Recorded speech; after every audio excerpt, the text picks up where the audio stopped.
the uncensored show for nerds of all kinds. Welcome back, everybody. People are piling in here in the chat. We are doing the live podcast again. It seems like you guys are enjoying this very much. Eric's having some tablet stuff that's going on. Worst case, if you need to use my phone, you can use mine.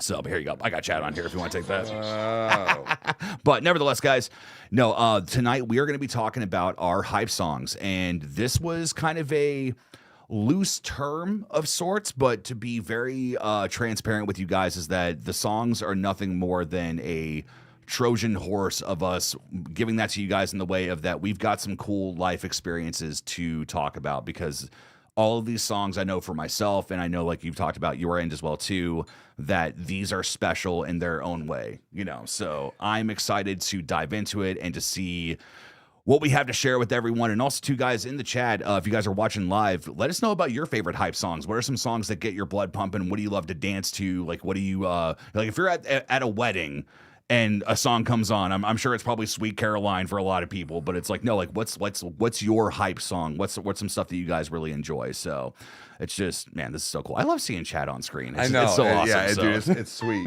So people on RSS and Spotify and everything, just so you know, if you want context, you can come over to YouTube and you can see that we have live chat up. It's a lot like just like having a radio show. So Absolutely. But no, so as far as hype songs are concerned, I think I went first last time. Let's say, do you want to go first this time, or? Oh, I don't care, man. Yeah. So, why don't you start us off? Like, give us a little springboard here. It's weird, man. I feel like a lot of the stuff I listened to and or listened to was a lot of hype songs. Like, it was a lot of hype stuff because I listened to a lot of rap and hip hop. Yeah. Now, I also want to say is we both told each other, but just so you guys know, like personally, I did not pick anything that we had like reacted to lately. Like Same. No Sleep Token, no 21 Pilots, no Slaughter, like none of that shit. Mm-hmm. This is stuff that I really tried to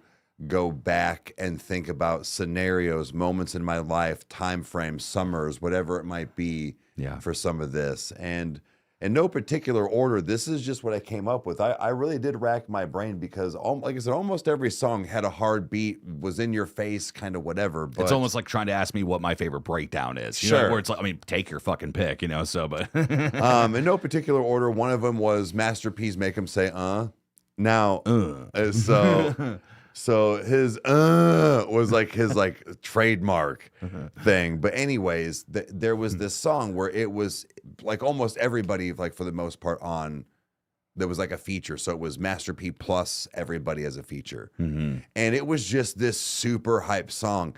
And it was two things. It was radio worthy in the fact of it wasn't so vulgar that when they bleeped something out, it didn't take too much away from the song. It's still, or they changed certain words. Right.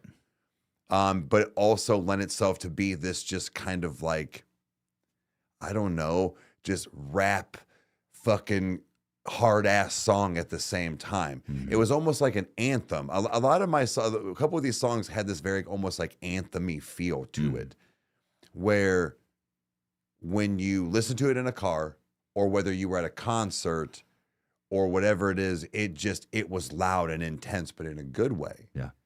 Everybody that was on the song had a hard verse, and it just kind of got you going, whether you were like on your way to school, if you were kind of just cutting it up after, you know, on the weekend or like going to a party, like it was a lot of fun. And it's one that I still go back to. On a pretty regular basis, more so in the summertime.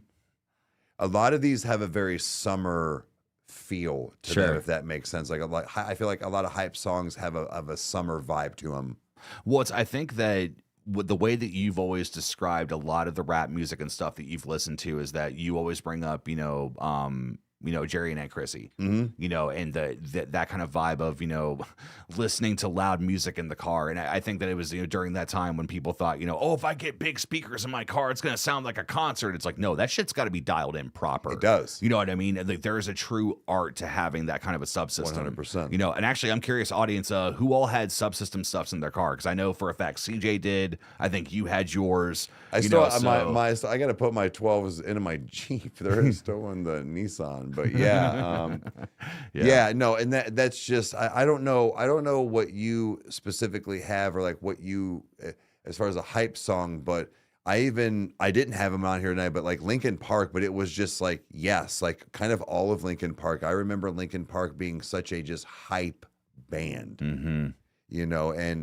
very in your face and mellow at the same time. So, but I didn't. What was funny was that the second that he said Linkin Park, I'm like, points of authority. I had mine in 2 seconds. You know what I mean? So, but no, but okay. So with your first one here, so take me back.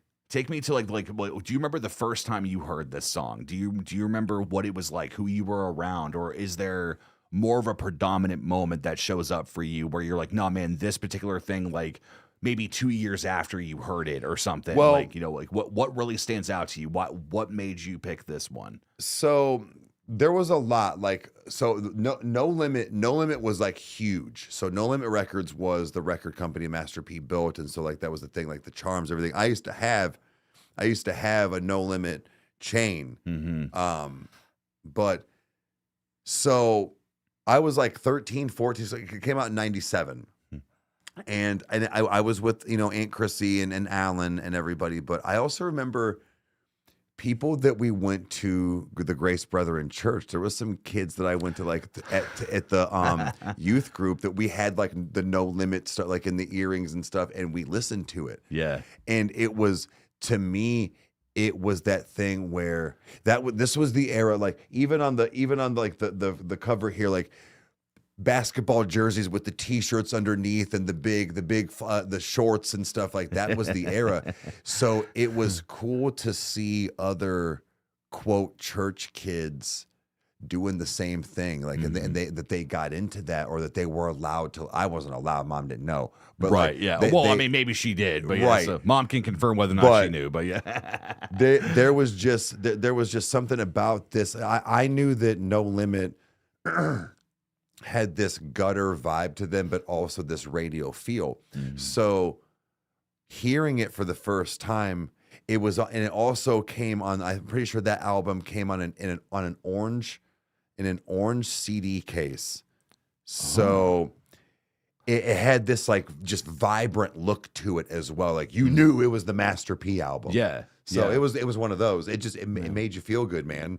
Well, it's yeah. Oh, sorry. Go ahead. No, you're good. No, it's the I think youth group is actually the place where I discovered a lot of music that maybe wasn't the most church friendly. You know what I mean? Yeah. But I was also hooked up with a youth pastor, which I mean now it's kind of funny words. I still sometimes like instinctively call him Pastor Chad, but it's like no, it's just Chad. But he got into a lot of really good Christian music. Like he was the one that showed me the band Spoken. They're like very hard hitting, but also very reverent. Just a very awesome band. But no, man. So it's the idea of that. So like, was there ever a time like you guys like snuck listening to it like in the parking lot or anything, or like 100%. So in the church parking lot? Oh yeah, smoking cigarettes. Master P. Yeah, dude, smoking cigarettes.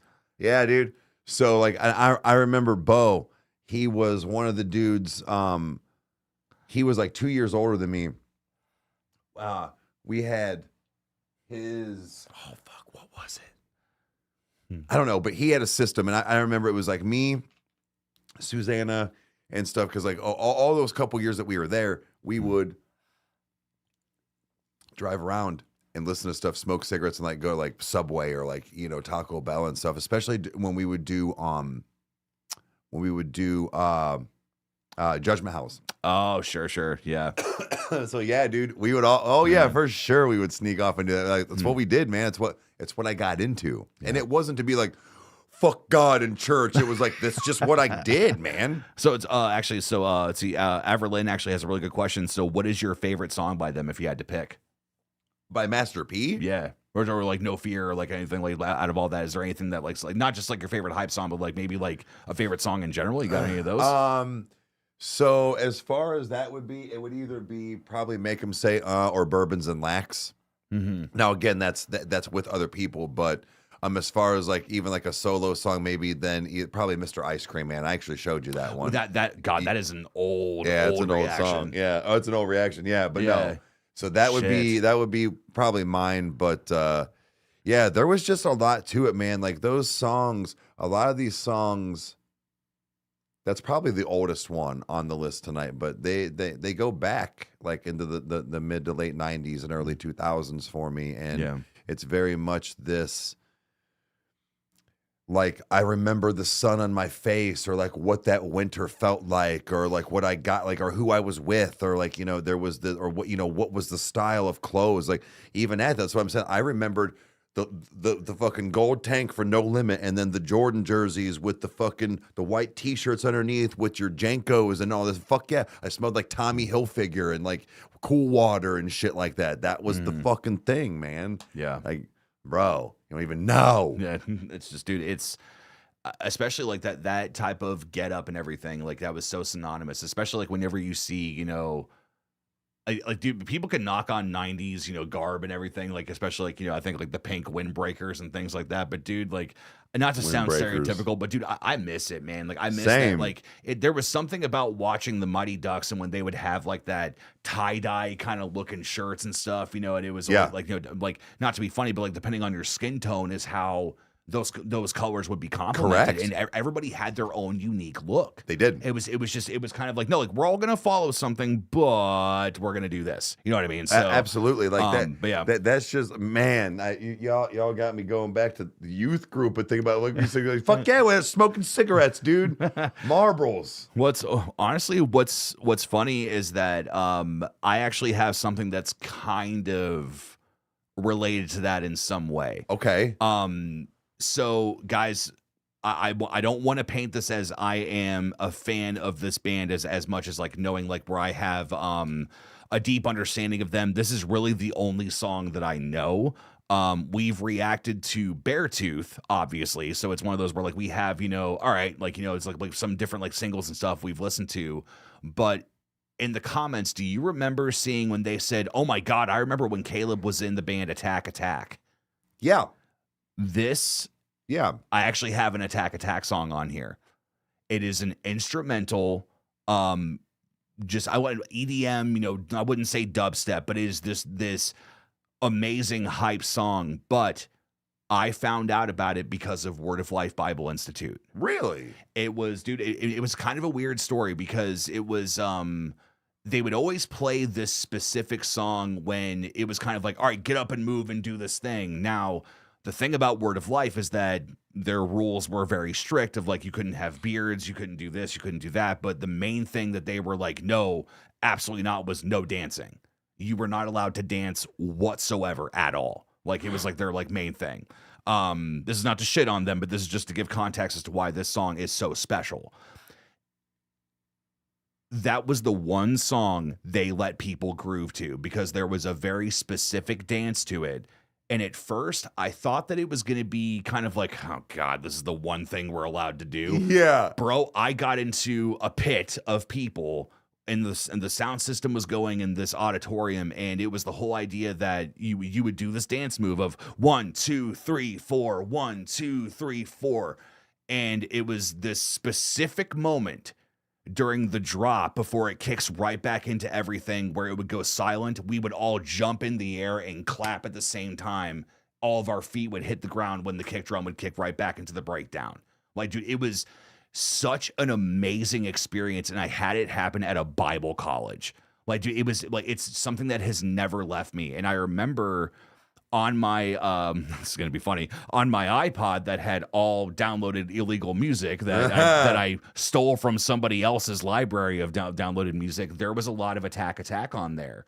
And I had probably access to like 40 of their songs, but I only ever listened to Interlude. It's Interlude by Attack Attack. No shit. Dude, it was one of the, like, because I have very good memories of being at Word of Life, dude. I've made friends there that I still talk to this day.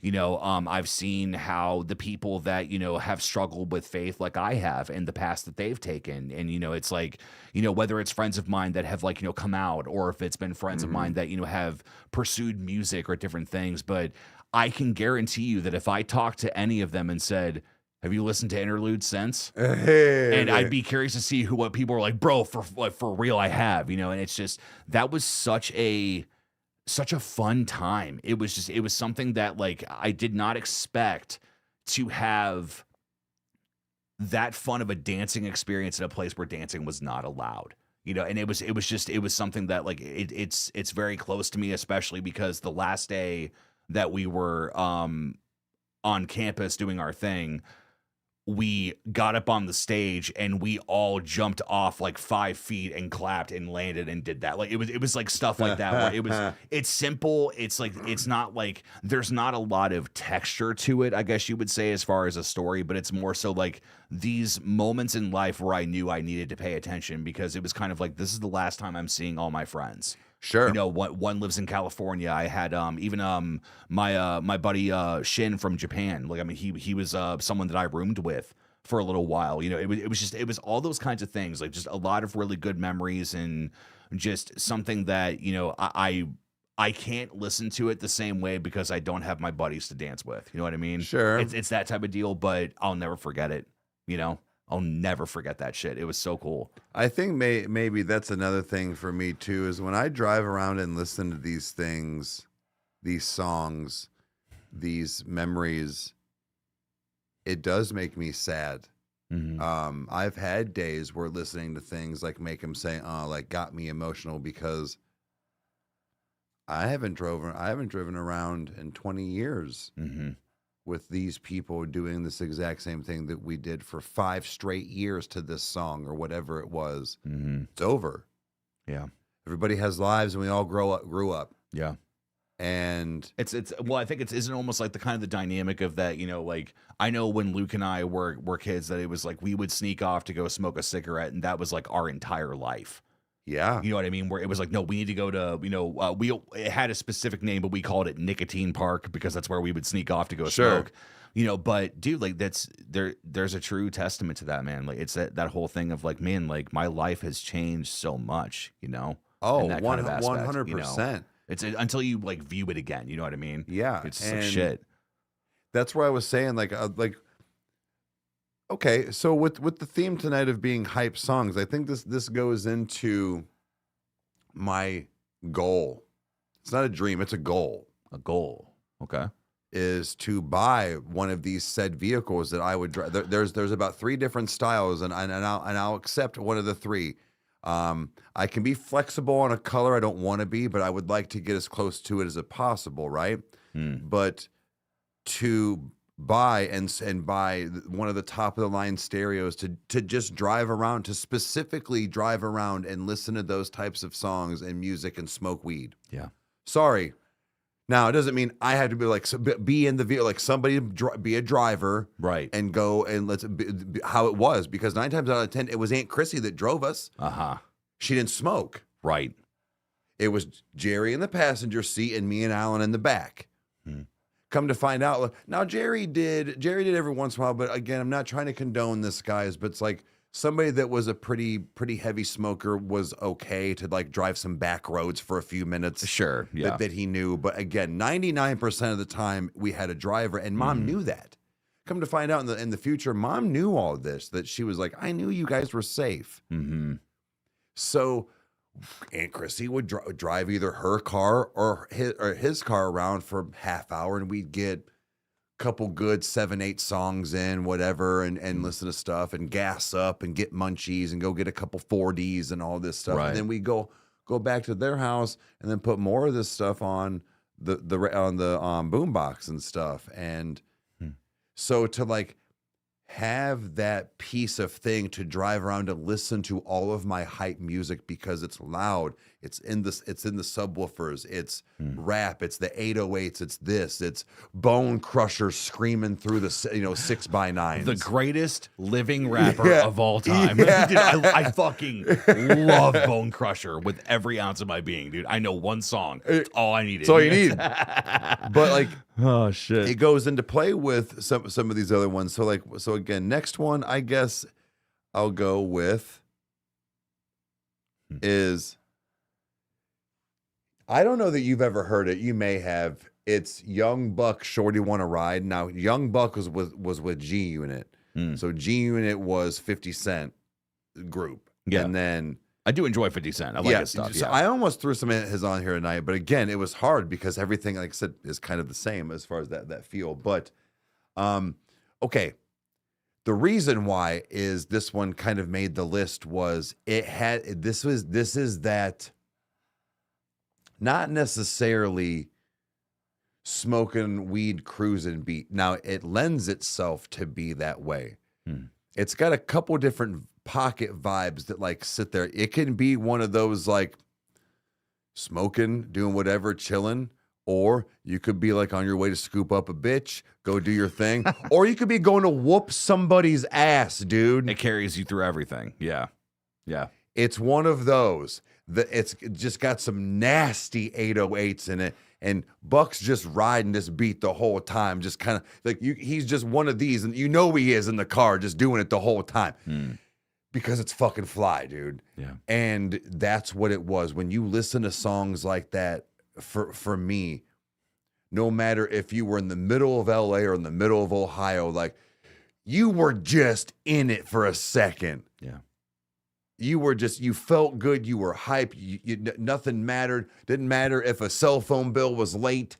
If you only had a couple gallons in your fucking gas tank, whatever, you were going to whip around and listen to this song until it was over. That's what it was. Hype songs to me don't always have to be you're going to whoop somebody's ass. Right. You know, it lends itself to just be a hype song. Like it just makes you feel better. Yeah, anything by Alex Terrible is a hype song. Well, I don't always need to be screaming my head off. Yeah. Right. Okay, but so like if he's all hype, that's great. But like there's other types of hype to me. And I think that's another reason why I liked rap and hip hop is that it lend itself to have several different lanes of that like hypeness. You could be partying, or you could be beating somebody up, or you could just be trying to be smooth with it and show off. Yeah. So I love the way that Rick Beato said it, and I think that with hype songs, I think that this is a very, very true thing that rings out. Is that he said that there are some albums that I listen to for the songs, and that there are some albums that I listen to for the sounds. facts. You know, and it's the fact that it's like, you know what, maybe I don't really dig what this person is singing about, but I love their vocals. That's how I am with love it. Migos. Yeah. That's how I am with the Migos.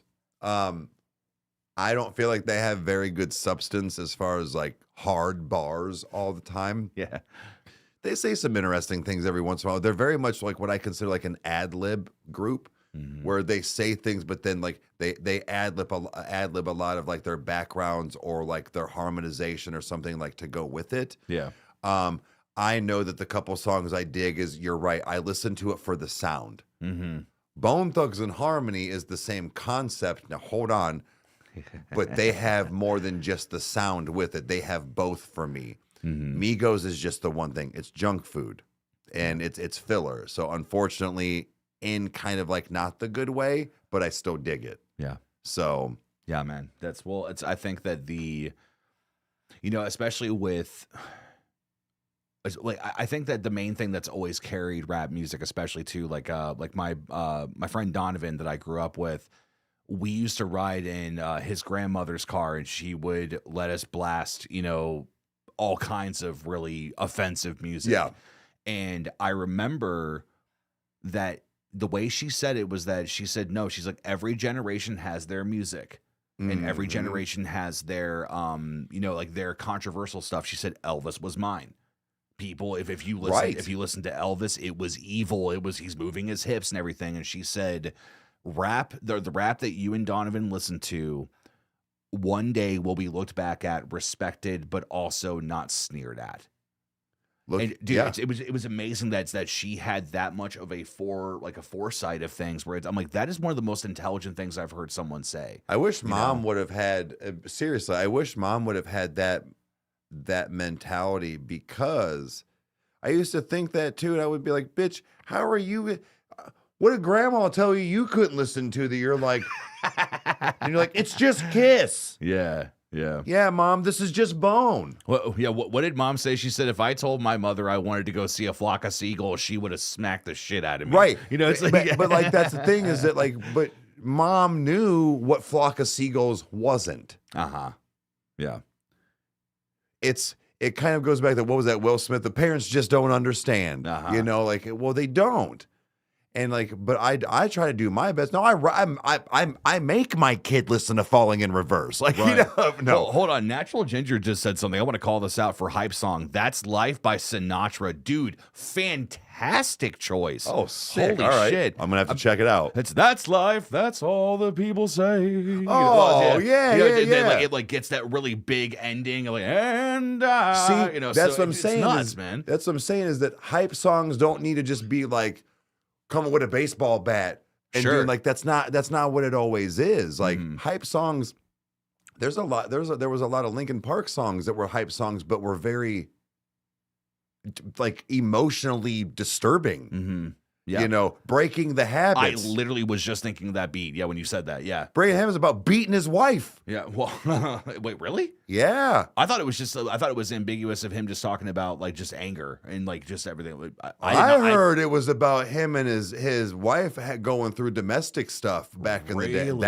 I don't know. Well, if that's the case, dude, then good for him for being brave enough to write about that after the fact. That's almost like a Shia LaBeouf move. You know what I mean? Dude, so Like, again, it's now like it that could have there's been hope. about other things, but I always heard and took that's what it was. But what I'm getting at is that, dude, that's such a hype song. Yeah. But when you put the context behind, no matter what it is, Mm-hmm. but it's just like, dude, that's where, like, yeah, Sinatra, like, dude, good pull. Well, Spencer even just said too. He said something about Rascal Flats, Me and My Gang, dude. I remember one of my buddies showing me that when I was a kid. That's actually as far as country songs are concerned, I love that one because it has a talk box that's used with the guitar. Whoa, wow, Yeah. dude, that one's a good one. Yeah, dude, good choices tonight, guys. That's Absolutely. awesome. Hell yeah. No, Sinatra is the dude. Yeah. So, but man, so okay. So with the trying to think of the best, how I want to go about this. So with everything that's like with what you have tonight, especially with this song, was that something that you and Jerry and Chrissy would listen to as well, or was like what stuff did you guys really get into? Because I know that's like a big deal for you. Like, it's like, was it kind of everything that had really good 808s, or was it So actually, the thing is that like 50 Cent and stuff like that was kind of sort of towards the like end of like hanging out like that, but that is actually where I found Creed. Yeah. So when you said, was it just stuff like that, or was it like just something with good 808s? It was kind of both. So I'd never listened to Creed before, and like it had kind of just come out, I think, like maybe that year. Mm-hmm. And because he was like, hey, Jerry was like, hey, hand me that song with the dude on the front. I'm like, okay. Human Clay. Yeah, dude. Yeah. So, and I was like, okay. And he threw it on, and that fucking boom hit. I was like, Jesus Christ. Mm-hmm. And he's like, I know. And we just hit the ball, dude. And I was like, what is this? Yeah. And he was like, well, it's Creed. So, but no, like it was, so we listened to, it was a lot of rap and underground rap, mainly because, 3-6 Mafia, Twista, Brother Lynch, Selly, all this stuff. But like other stuff would sneak in there. But in my opinion, like you were saying, like how it was every generation has their thing that it was the devil. Like underground rap was the devil. Like that was the bad thing. That was the heavy metal of the 90s and 2000s. Yeah. But it was the one that gave you the most. Yeah. It was all real, and it had nasty beats to it, because it was just like, fine, not going to play this on the radio. Fuck off. Then check this 808 out. Check this bass riff right here. Like, Yeah. and it would just rattle the fucking fillings out of your teeth, dude. Well, I think that one of the things that made me understand what music could be, I guess if that's the way I want to say it, was the, dude, it was Paper Cut by Linkin Park. It was Yeah, like that, oh, yeah. now, this isn't my next hype song, but it was just like, dude, like that guitar riff was so scary to listen to as a kid. Like the fact of like how it slides down the neck, dun, dun, dun, dun, dun, dun, dun. It's just and it was hearing the rap and hearing the screaming and stuff. Like I think it was something to the effect of that. I know I heard it with you and Chrissy in the car. I was in the back seat, and then years later, like we're talking like 2 or 3 years later, at Aunt Heidi's, there was like, they would have like the music videos that would come on, and there was an animated music video that was on. It looked almost like an anime at that time. I wasn't scared of it then, but mom came in and she went, "Oh, that's Linkin Park. That sounds like them." And I remember I looked at her and I went, "Wait, what?" Because my first immediate thought with them is like when I heard all the different elements was, I can't listen to this. Yeah. Because I was associating it with everything. But it's like, no, like Linkin Park really didn't get profane until Minutes to Midnight.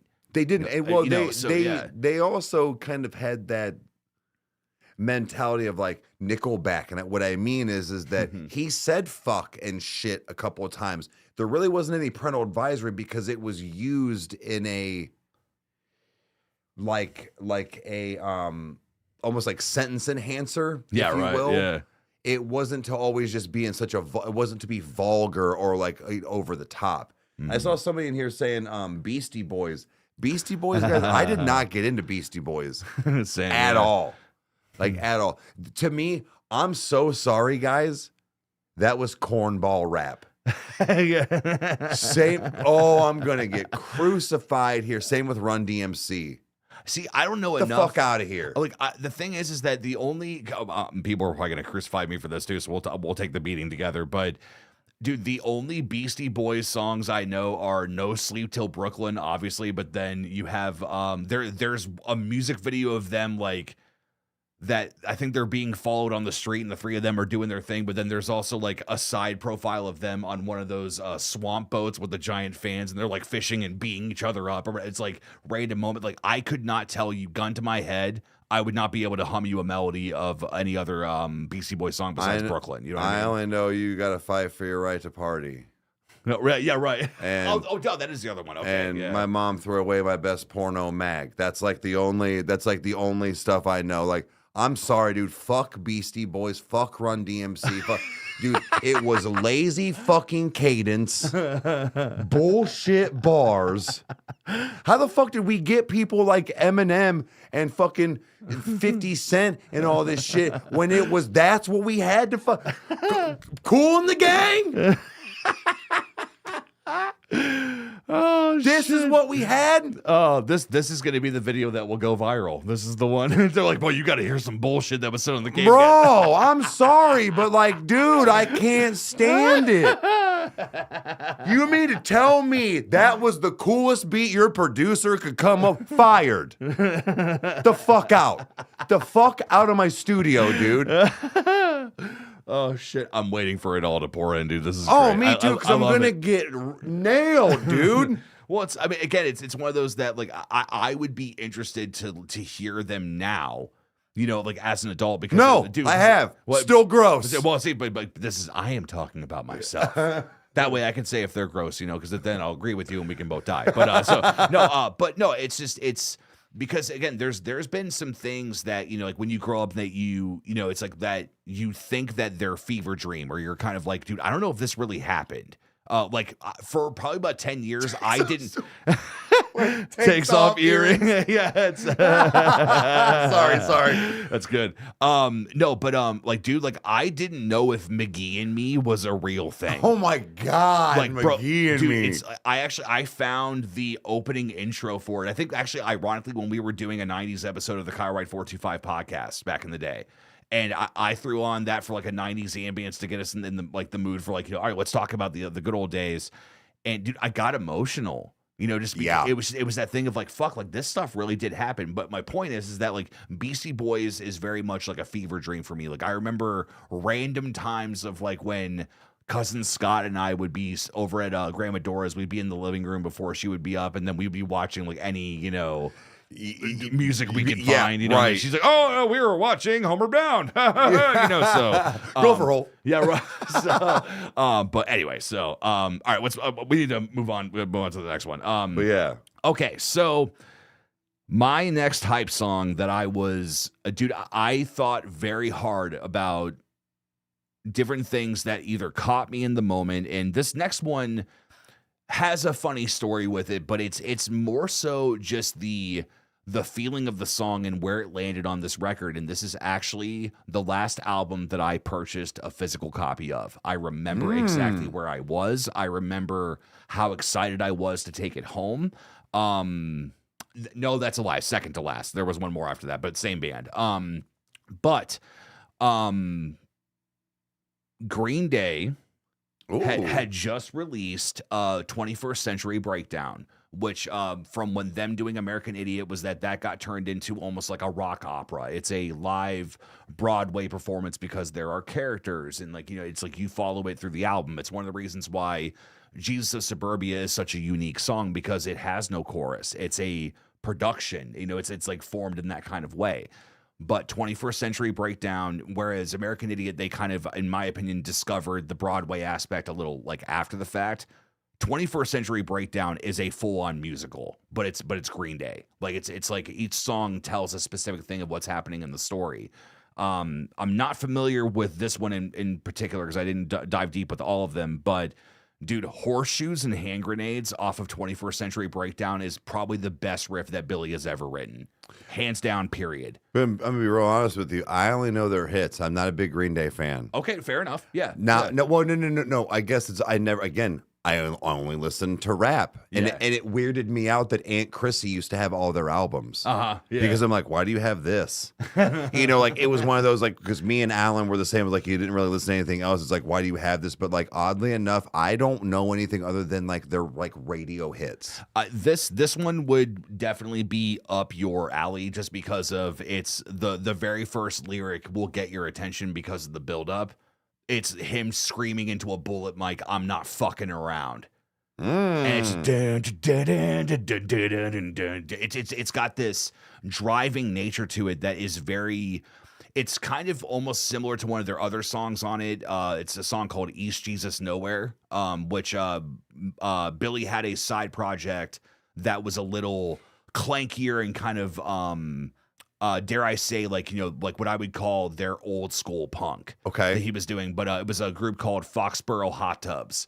So it was this weird thing. But somebody on the album, they're like, no, these songs are very Foxborough Hot Tubs. Like it's got this grit and this nastiness to it. But I remember I had heard it for the first time on the duplex or in the duplex. I was in the basement when I finally got to that point with my big CD setup. I had down there, and I reminisce about that place sometimes. It's good, man. I love that house. Well, we'll love our side of it, but we had a really badass fucking backyard now that I think about it. But anyway, we did. It's a huge ass fucking just nothing. That huge fire pit, like damn near 5 feet across. It was amazing. Yeah. But no. So I eventually learned it on guitar. And it was, I remember it was one of those, I would use it kind of like as a workout because it's faster. You're holding power chords. You've got to nail it. Like you can't have any buzz. And ironically, now I didn't mean to do this, but when I was at Word of Life Bible Institute, I had my Gibson SG at the time. And I would play it dry with no amp. That way I could still play and get my, feelings down. Yeah. And I threw on that song, and dude, I am in between two bunk beds in the middle of the day when I was not supposed to be doing it because it was study hours or whatever. And I am ripping and I am just doing my thing and it's clanking and I'm hitting wrong notes, but it doesn't fucking matter, And the blanket in front of me whips open because my friend Bubby was trying to take a nap, and I am literally closer to him than I am to you right now. And I was just ripping on this sucker. And dude, it embarrassed me so much. I felt so bad. And because I knew that he had some late nights, and I didn't realize this was one of the days that he was trying to catch up on sleep. He was exhausted. And I ripped him out of his nap. And God bless him. He was like red faced and like, bloodshot, came out of the blankets and was like, and I went, and I just maintained eye contact and backed up, and went out in the hallway and delicately shut the door. And I thought to myself, you know what? That was so fucking embarrassing. And just like, cause like, it was like a general rule. You don't do that. Like, let him fucking sleep. Like, it was like an agreement. And dude, I just had an airheaded moment and I fucked it up. But the song was really good. And I soon got over it and went right back to jamming out to it in the hallway. It's like, dude, I cannot for the life of me hate that song for under any circumstances. Like, it's one of those that if it's on, I have to listen to it. It is so much fun. And 21st Century Breakdown is such an interesting album that it's like the first couple of songs have very similar chord structures. So it's the idea that the last song uses the exact same chords as the title track, which is the second song on the album. So it's like a big reprise of like, kind of the idea of like not the 21st Century Breakdown, I once was lost but was found. It's like, no, like now the last song is I Saw the Light. But it's Billy's like, Omen song that he's written. Like that's an album that if you ever want a very, very different Green Day experience, it is so worth going through. Okay. It's so much fun, dude. It's again, like watching a show happen before you in your mind, like when especially if you have like the lyrics in front of you, Well, I mean, like I know that Green Day is good. And like, I would always kind of see one of those things like as I got older where like the hate for them, where it was like, why is this all of a sudden like the hatred for them? Yeah. And I never understood it. I knew they were good. I knew they weren't for everybody, but it was like, well, they clearly have some kind of talent and they clearly have some kind of fun, like they're still around. Mm-hmm. But I never got into them like that. And it shocks me because what I did hear on the radio and what I did hear from their hits was really good. Why I never took a deep dive into them or anything, I don't know. But I'm gonna have to maybe do that because I feel like that this is the thing. I'm missing these other hype songs that I never knew about in 1995. Yeah. Yeah. When I could have been hype at the party to this song that I probably have heard but didn't know what it was because I didn't pay attention because it wasn't Eminem. Well, it's honestly, or whatever. I would honestly say that even like go down a rabbit hole, like even if you want to do like a Patreon thing for a night, like dive into some old Green Day, like you don't necessarily have to go with their newer stuff. Sure. Like dude, like follow their music videos. Like Hitchin' a Ride is probably one of the like most grungiest songs they've made. It's got a little bit of like brain stew in it or whatever, where it's that whole like dun dun dun dun dun dun. Like it's like the chords go down the whole time, but then they go back up and go back down. Like it's got a wicked ass solo that Billy plays because he doesn't really play a lot of leads, in his songs, but that one's got a really good like a fun like kind of like solo. It's not so intricate, but it just sounds so good. It's kind of almost like the solo for I Want to Be Sedated by the Ramones. It's one note the entire time. Like wait, what? Yeah, that's all it is. That's all it is. But it's because it fit the song.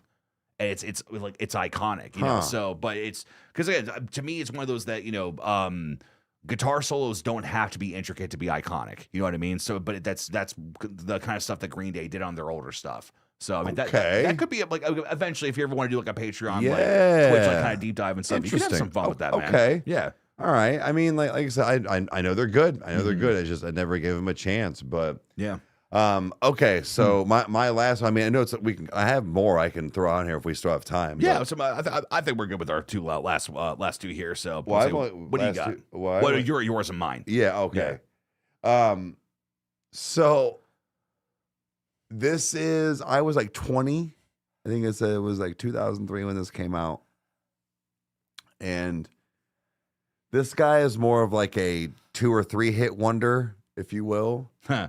But I also found some stuff out as far as like him not wanting to like cooperate with like sketchy things. Anyways, his name's Chingy. and he had a song called Right There, but then he also had a song Right there. I have not thought about that in a long time. Holy shit. So it's not that one. It's actually the other one. It's Holiday Inn. So please tell me that's the one that's featuring Snoop Dogg. yes. Oh my God, Yeah. I remember that. Okay, Yes. yeah. Bomb ass pussy. That's how I was like, yeah. Nothing chilling at the Holiday. holiday. Yeah. But what we gonna do? yeah, see, that's what I'm saying. Like, so this one lent itself to be very much a party song, like hype.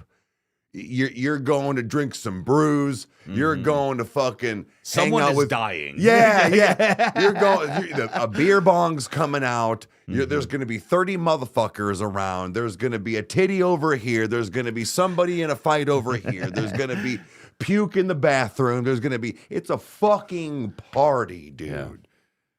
And that would be like, but that's how it would feel, even when you weren't at those things or going to them. But when you would put that on your way to work, on your way to do whatever, it was you had that 4.5 minutes of, oh yeah, you remember when we went to that party in Kent? And that dude was that's what you think. Like, I think about that stuff when I play songs like that, because that was the thing that was on, or that era of my life that happened. And being 20, 21, 22 years old when this song was big, Yeah. that was a big part of my life, when alcohol and things were my fun time, my relax, my that's what you did, because you bounced back in 5 hours, like everybody, Right. like that's what just went out and did, and then went to work hungover. But Actually, Scarlett actually just said no sleep token. No, we are avoiding the stuff that we've been talking about for the past couple weeks. We really wanted to do something different. nothing that we've reacted to, basically. Because honestly, it's one of those like we were able to dive deep, obviously, on Sleep Token albums and things with lyrics, but it's one of those that with a lot of the hype things we've heard on the channel, we've kind of said everything we need to say in the reaction. Like, you really can't, go deep on Electric Callboy. You can't go Right. deep on those are. I mean this with the utmost respect, but it's like, no, those are surface level junk food fun things. You know what I Correct. mean? It's and Correct. those have their specific place. But no, tonight we wanted to do something very, very different. We wanted to choose specific things, but it's like, no, man, we got good things to talk about. As to why, Yeah, So. and that's why I was like, we didn't even make that as like a rule or anything. I just inadvertently decided I didn't want. We both had a synergy on that. Because Yeah. I'm like, I don't want to do that. So yeah. But it just, I don't know. These were the days of my life when songs like this is what we would. Stuff like this, Shorty Wanna Ride, and all this stuff, and Forgot About Dre, and all this stuff that's what we would also blast at the end of the night, cleaning up and closing for Burger King, and Brad and I, and all this stuff, like working the night shift and all through the summers and stuff. And, this is what these hype songs made me think of. And man, if I could get in my DeLorean and go back, if I was given a chance, say go like a month, right? Yeah. And be like, what if you had 30 days to go revisit, No consequences. no consequences, Yeah. and just go back, I would have several dates and several days and plenty of times of year, and just be like, I want to go back when we did this. Mm-hmm. I want to go back to this day, and just because, dude, it was so fun. These hype songs, the make them say uhs and all this. This is also when me and Brad would, after said work at 12:30 at night, because there was nothing else to do and it was open, but drive to Walmart in Worcester and listen to these songs, slamming in his car, smoking cigarettes, just to go get fucking, I don't know, a pillowcase. Dude, we took 24-hour Walmarts for granted so much. So, dude. yeah. But this Yeah. was the stuff that we listened to. And what, like I was saying earlier, where when I drive around and listen to stuff like this now, it makes me sad. Sometimes in a good way and sometimes in a bad way, because I also know that, when I sit there and think, Eric, you're 42 years old, you shouldn't be listening. It's like, no, mom still listens to fucking Aerosmith. dude. You know what I mean? Yeah. Like, shit like that. So why do I got to stop listening to fucking Selly Cell? Why do I got to stop listening to 3 6 Mafia? I don't. But I remember being a kid and seeing the movie shelf and that Wizard of Oz was on it. We had like whatever. It wasn't Blu-ray because we weren't there yet with tech. But I remember asking Mom at some point, if Dad's an earshot, I'll be curious to see what he thinks about this. But I asked Mom, I'm like, does Dad really like Wizard of Oz? That's too kiddish and girly for him. Because my thought was like when I thought of Dad, I thought of a grown up Steven Seagal. I thought of he loves Pink Floyd. You forgot he was 9, and once. That's what she said was that she said, Kyle, she's like, you have to understand. She's like, this is the stuff we grew up with. This is what's special to us. Yeah, it was watching the Wicked Witch disappear in the smoke was like, how did they do that? Yeah, it's such a far approach from that, but. Dude, it's one of those where dude, I've had times that whether or not it's watching it was actually one time that Devin was over. Me, Devin, Chris watched it was Are You Afraid of the Dark? Dude, we underrated show. Yeah, dude, that's the thing is that is it 90s cornball 100%. Oh, yeah. But the thing is, dude, I remember what that was like to be on that hill, on in that house and understand that it was like, dude, this is this is so special. And especially Are You Afraid of the Dark was the thing that I snuck watched because I was 5 and it was rated Y7, so it's yeah. So by the time that it was 7, I'm like, Mom, I'm 7 now, I can watch this, so it was that type of thing, Yep. because as a kid, that's all you fucking have, so, but no, dude, seriously, I don't believe that we ever grow up. I genuinely, I think it's the fact that we're human. Well, I talked about this. Talked about this the other day. I don't know if it was on here or not, but I fear that I'm gonna be this guy, and it's not that. It's kind of like a catch-22. Half the world is like, dude, this guy is still just vibing, and everybody, and the other half is like, dude, grow up, and this is somebody's grandpa, whatever. But there's this dude from Texas or something, some older white dude, but he's got his hydraulics going. He's fucking slamming to Paul Wall. Got his fucking baggy sweats on. Paul Wall. He's fucking, dude, he's a grandpa. And somebody's like, come get Pop Pop. Who's Pop Pop? And the other half is like, dude, this is what he listens to. Mm-hmm. This is how he dresses. Yeah. Just because he's 68 years old, why does he have to wear New Balances? Mm-hmm. I'm not trying to be funny. Why is that a stigma? It's not. I'm 42 years old, and guess what? In 8 years, when I'm 50, I'm still gonna like my fucking Vans and my Jordans. Yeah, what's all that whole thing of were you ever gonna regret your tattoos? No, I don't. If I do, I'll get them covered up. It's right.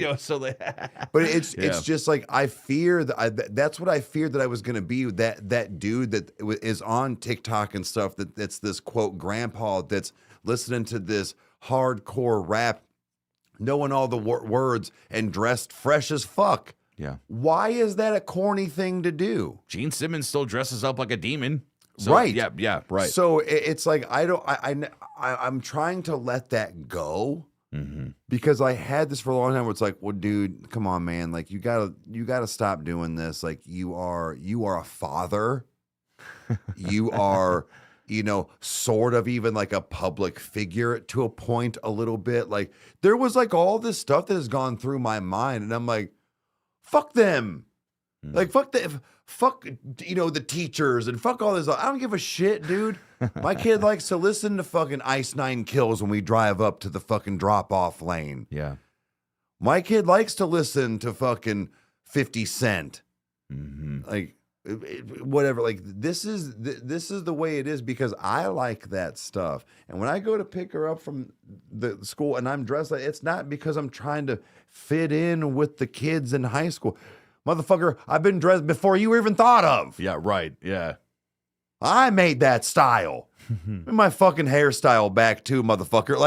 That's how I feel. But I have this battle, and music is a big part of it for me because I feel like I shouldn't be I'm not supposed to listen to these hype songs anymore. I'm a grown up. I should be reserved. I think that it's one of those that, dude, as I've gotten older, I didn't even start reading graphic novels until I got into my 30s. You know what I Yeah, mean? sure. You know, but I think it's also because I've taken in so many different movies and TV shows that are based on source material that, you know, is legendary, that people have, you know, been raving about for years. And it's, you know, like getting to talk to John and Giz, you know, from like the Deadheads, you know, it's a group of guys that we've been very fortunate to meet. They're awesome fellow YouTubers, all that stuff. But the last time I talked to Giz was that I asked him, I was like, yeah, I'm like, what kind of graphic novels do you have? And he basically what he said was that physical, I have quite a bit. He's like, I have a trunk like over here in this room or this and this. He said, but it pales in comparison to what I have on digital. And I realized at that moment, I'm like, I'm talking with another man that is older than me that loves comics. Yeah. You know, and it's because I agree with like even like how Ray just said it before, where he was like, dude, anime has some of the best stories ever written. You know, it's like, especially when you look at like comic books too, where it's, you know, like Under the Red Hood, like Jason Todd, after being beaten to death by the Joker with a crowbar, gets resurrected and now he hates Batman and wants to kill him. Like, dude, that's a crazy revenge story. You know, it's like it involves Ra's al Ghul. It involves, you know, like different things. John Leguizamo played the Joker, the guy that played Bender in Futurama. He played the Joker in that iteration. I think Jensen Ackles from Supernatural was Red Hood. No, you know, shit. So I do. It's these cool, amazing, iconic, you know, these shows and everything. But it's like, no, man, they started from somewhere. So it's why I got the complete first omnibus of The Boys. You know, because I wanted to check it out. But I was 30 before I ever did it. You know what I mean? Like, to me, like that's the stuff that it's like, dude, like I love embracing those things. I like, you know, the rooms that I spend a lot of time into work look like, you know, maybe a 12-year-old would really dig them, you know, but it's just that's just another me, thing you know? too, is with that, it's like things like this room, I feel like is done very well, but it's like, where's that line of college frat house and somebody who's a dork that collects things or likes that, you know what I mean? Like, where's that difference? And again, I think that my age has something to do with how my thought process is on things like that in music. Movies and shows are different, but like, I feel like, yes, like things like that. And then like music for sure is something that really does not bother me, but I really do worry that it's almost like I said, a judgment thing, because it is the big joke. But what if I'm 70 years old going, Chandler, go get Dad's Chronic 2001 album. Let me show you fucking pussies what real music is. And I'm like, Dad, like, you know, but We listen to Static with green noise now, you know? But that's like, that would be like me telling her boyfriend or something, like, Aunt Heidi's stuffing these CDs to go, you want to play guitar? Don't fuck this up. You want to be a rapper? Here, don't fuck this up. Yeah, take notes. Take notes. Yeah. This is why you have what you have now. Right. You know? Yeah. And it's like, I don't know, but like that's where like I really get confused, because I think, like I kept saying 100 times tonight, but a lot of my music was very hype style stuff. So to pick these three was hard, but also, when does that end for me? When do I just sit there and listen to Kenny Chesney and Ken, you know, and Kenny G and all this stuff? Like, when is that supposed to happen? Well, I don't want that to happen. I want to be hype in my fucking wheelchair bouncing back and forth to Young Buck. Yeah. Like, I hope I still can. Well, I think it's honestly one of those that, you know, I love the idea of being in an old folks home and the guy in the back wants to listen to Slayer. You know what I mean? Like, it's like, dude, I love that shit so much, you know, and it's just that, to me, it's one of those that, you know, I've even wondered, like, you know, when if I'm fortunate enough to make it to my 80s, where it's like, dude, will I still have my PlayStation 5? Right. Will I play Death Stranding because it relaxed me? Will that be our Atari? Sure, like, compared, like, as far as like what we like, you got an Atari, dude. Yeah. Holy shit. Like, dude, that's the thing where it's like, I mean, like, you know, I even like watching The Long Walk, when they have this conversation where they said, look, man, the only guarantee you have as a human being is that you're going to die.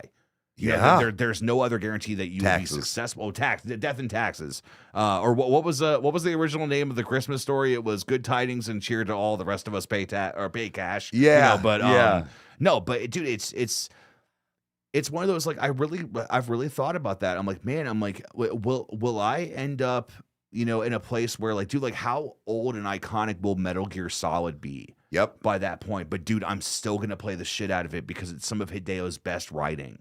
It's just but it was also revolutionary. Again, like the whole like head bobbing thing was when they talked like this, it meant that they were talking. Yeah. It was they couldn't animate mouths like that unless if you were in the codec screens. So it's just, but dude, like I will always love that game. I will always appreciate, those parts of my life because that's partially what helped me survive. Doom Eternal as well too. It's I will play Doom Eternal for the rest of my life. You know what I mean? Oh yeah, It's- it's one of those. Like, no, I get you, dude. We veered Yeah. so far off. Yeah, we didn't yeah. even get to your last one yet. My bad. So let's see here. Oh, Down with the Sickness. Oh yeah, that would be a good one. I know. So I was also Yeah. trying to keep up on comments too, guys. Honestly, guys, You got some really good choices tonight. you have, Yeah. and you also are doing. I mean this in a nice way. Doing a very good job of like occupying yourselves instead of like trying to ask us stuff constantly. Yeah, I thank you. was worried about that as well. So again, not Yeah. to veer off too much, but like thank Yeah. you guys last couple times. Very respectful on the fact of talking amongst yourselves, but also giving us stuff to play off of as well. Yeah, this because I think That's it's what I wanted. Yeah, I think that this show is going to evolve. A little bit of housekeeping here, but it's one of those that no, we want to include chat enough. So it's one of those Right. like guys. So it's one of those that if we're not paying attention to you or different things like that, trust me. If you keep joining podcasts and hanging out with us and stuff, you're going to get some interaction at Of some course. point. So yeah. we are here for an actual podcast and discuss stuff with each other. So it is like Yeah. we will get lost in that conversation. So, but yeah, anyways. Yeah, because I honestly, it's one of those where it's like, no, I refuse to only be like, no, only members get talked to or anything. Right. Fuck, And no, no, we're not and then super chats like fuck yeah, that. we're not doing that shit. No. So, but okay. So, this one I have to tread very carefully Uh-oh. with this one, for a reason that I can share with you once we're off air. Oh. But it's so Baby got back, amongst- Sir Mix-a-Lot? Wait, what? Baby got back, Sir Mix-a-Lot? No. Oh, okay. No. The Anaconda don't want none unless But no. I can't remember where I was as far as the state is concerned, but I know that I was gone for a good stretch of days. It was probably for about a week. You can fill in the gaps where you want here. Okay. On that. It's something that I do every year. It's a very specific thing that happens where it's like, okay, like I'm going to be gone for this, or this is going to happen, or this is going to happen here. It's at different times of the year, that kind of thing. And I remember that I had got back to my hotel room and I was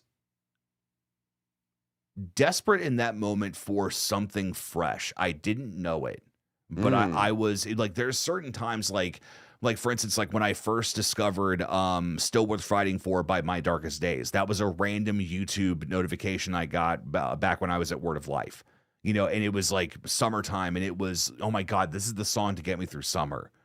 It's like that type of thing where it's like new music where it's like it's just so good, and I had my medicine.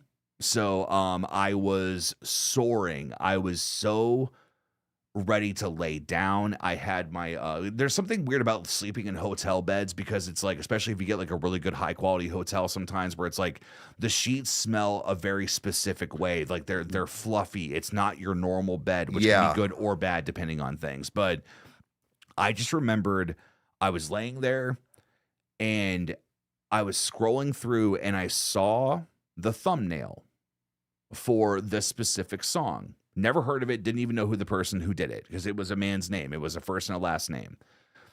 And I clicked on it, and dude, I don't know if it was the medicine. I don't know if it was the desire for something new, the fact that I wasn't home, the fact that I had had a fantastic day or whatever, but it's like, no, man, it was my time to have my me time. I was by myself, I wasn't going to be with my group of people till the next morning, and dude, it got me so emotional to listen to it. And it's the song, technically the first song I heard by this gentleman was the song Shiver, but the song that made me stick around with it was John Summit's Human.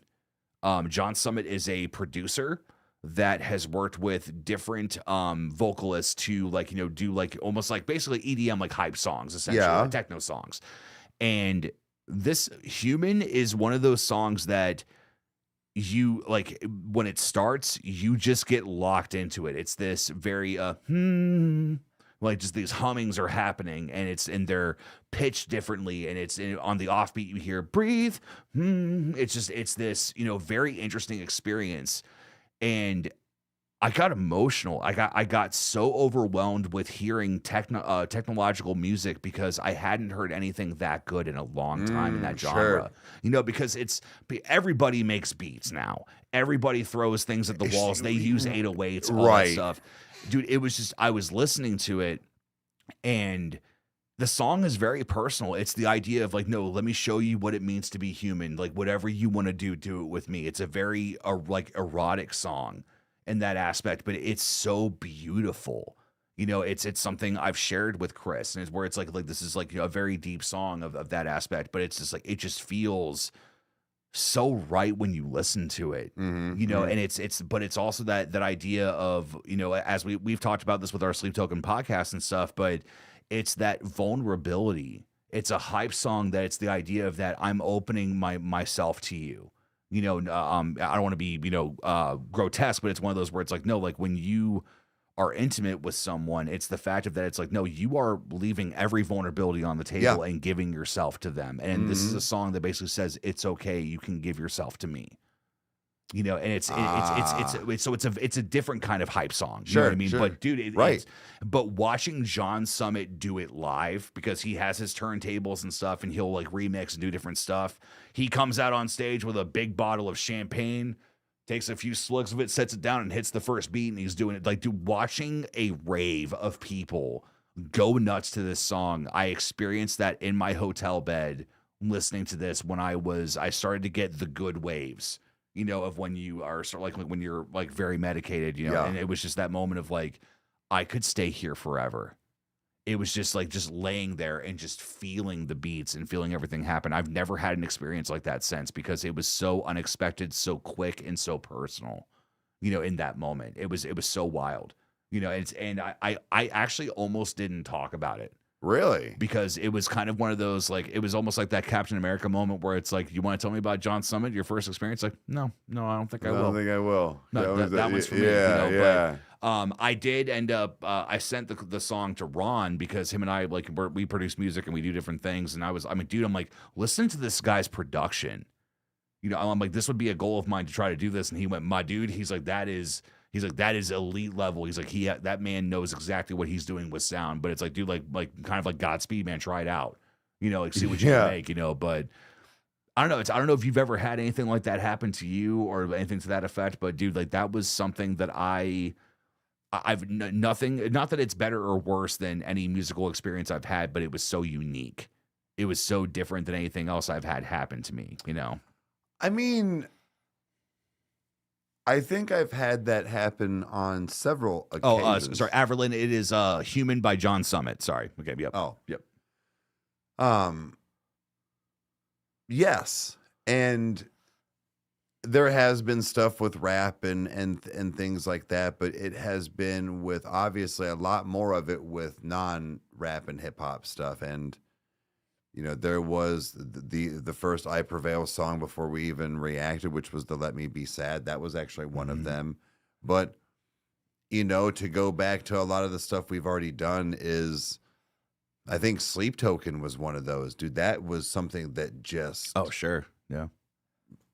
Dude, it just completely fucking took me. I think that we have an interesting experience with that, because we have our on-camera first-time reaction, and then we got to have our personal time. Yeah. With all those, I think that there is, obviously there's a difference in having something that is new like Sleep Token compared to something like with the song you were just talking about. But, as far as like the amount of time you've spent with it or whatnot, but as far as like the question being like how first time hearing stuff, like it's definitely a lot of the stuff we've reacted to over the last couple of years for me, because it's had a lot more feeling behind not necessarily lyrics, but just like the music, rappers get very personal, and they're very real and very upfront, or kind of even snitch on themselves. But it's not. there's a very limited emotional standpoint, I feel like, with rap. Sure. Like, you can get emotional with me on it, but it's very rare that I get like that. But you have to kind of be in that almost alternative, almost kind of like singing vibe to go with it to like get that I guess across. So that being said, is it like it's very recent that a lot of newer people for me have been like that, because it's opened up something else, not spiritually, but in an emotional state that I never knew that I had. And this is where I'm like Green Day, like I'm wondering what I'm missing then. Yeah. What am I not hearing? Like the guy that I sent you when we went to hear These Plagues.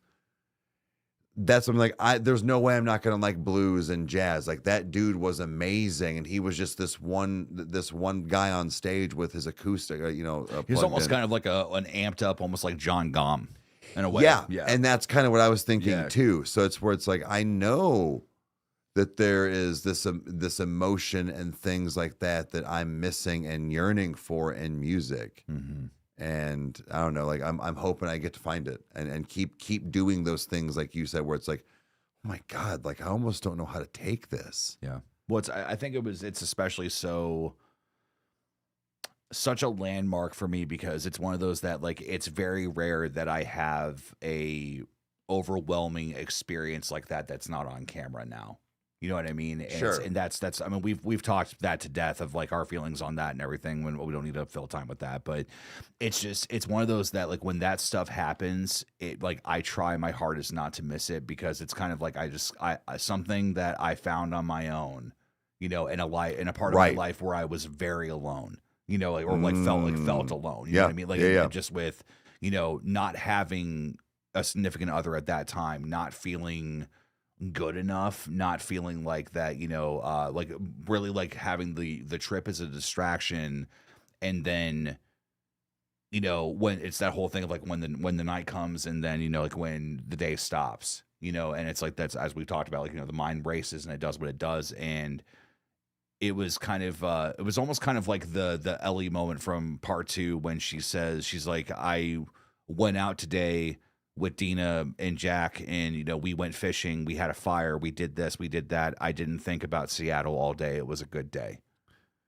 It's like that type of stuff, where it's like that was a moment that I got to have, because I wasn't like necessarily like in a bad mood, but I medicated because I knew that I would feel that way. You know what I mean? And it's and I was given a gift. That's very interesting. I think maybe that's what it was for me, is that having like the rap for a long time up until kind of recently, is that Ellie moment, I think, is what I was always getting, just because what I liked. But it was, I mean, don't get me wrong, it still kind of is, but drinking and listening to music was I didn't think about Seattle today. Yeah.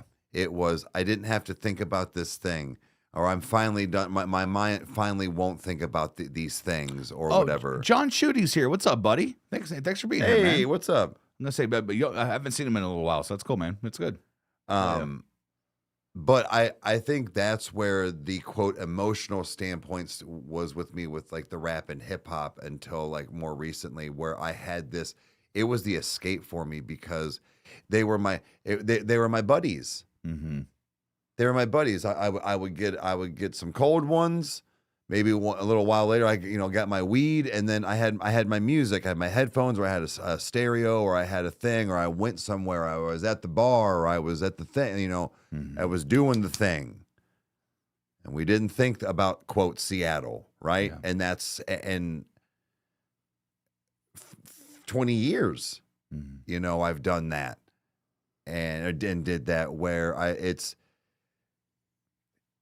coping at the same time, but it was also just, man, like I would rather sit at home and like hang out with friends or like whatever, and like bring alcohol, whatever if you want. But like I just wanted to listen to music. I stopped watching shows.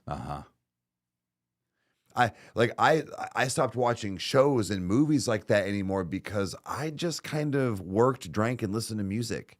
Yeah. Yeah. That was also your survival. It was, but Yeah. like, I didn't watch The Office or, Big Bang Theory until they were damn near halfway through their series and stuff because I just didn't watch stuff anymore. Yeah.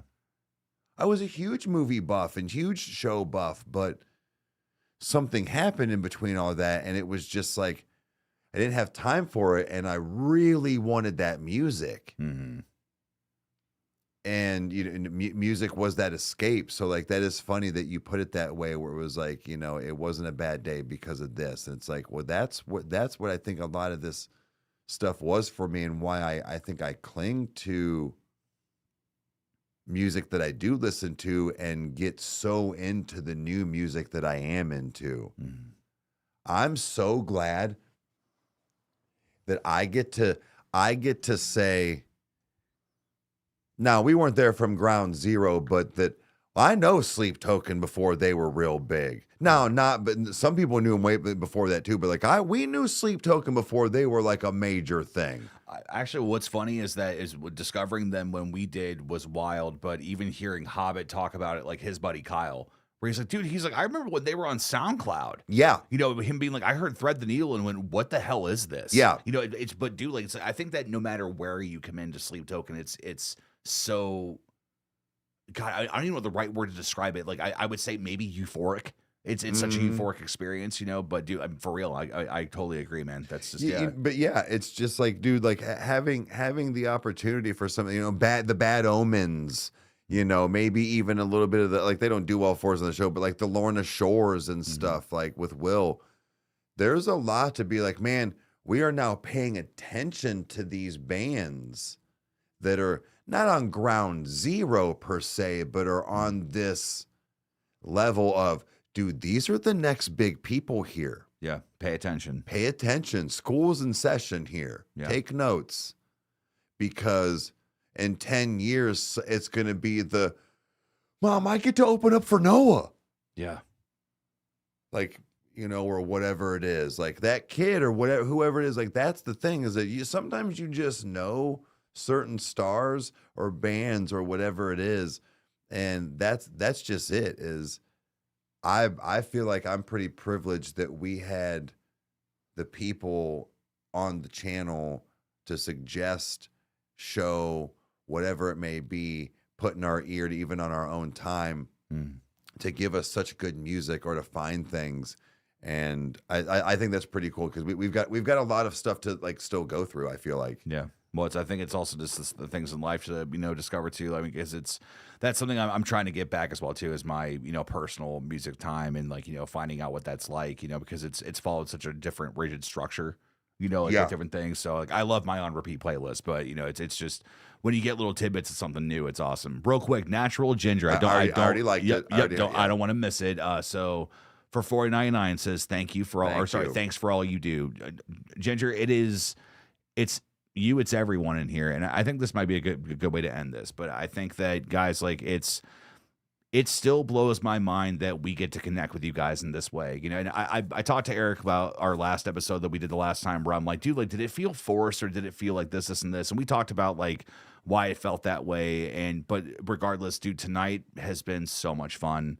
It has been wonderful to reminisce. It's been cool to see what you guys think, in the live chat, but also, guys, people that are watching this after the fact, comment below. What is your hype song? What's like, and give us a story that goes along with that hype song. If you're this deep into the video, this deep into the podcast, give us your experiences. Why is something special to you? Write a book, okay? Like, give me all the info. I want to see it. I want to know your guys' story, because it is so special for everybody in their own individual experience. Explaining music quickly a lot of times is hard to do to somebody. Yeah. Like to explain, well, what is Electric Callboy? Well, what is 21 Pilots? Well, well, they're two guys, but yeah, right. Exactly. But it feels like you're underselling it. Yeah.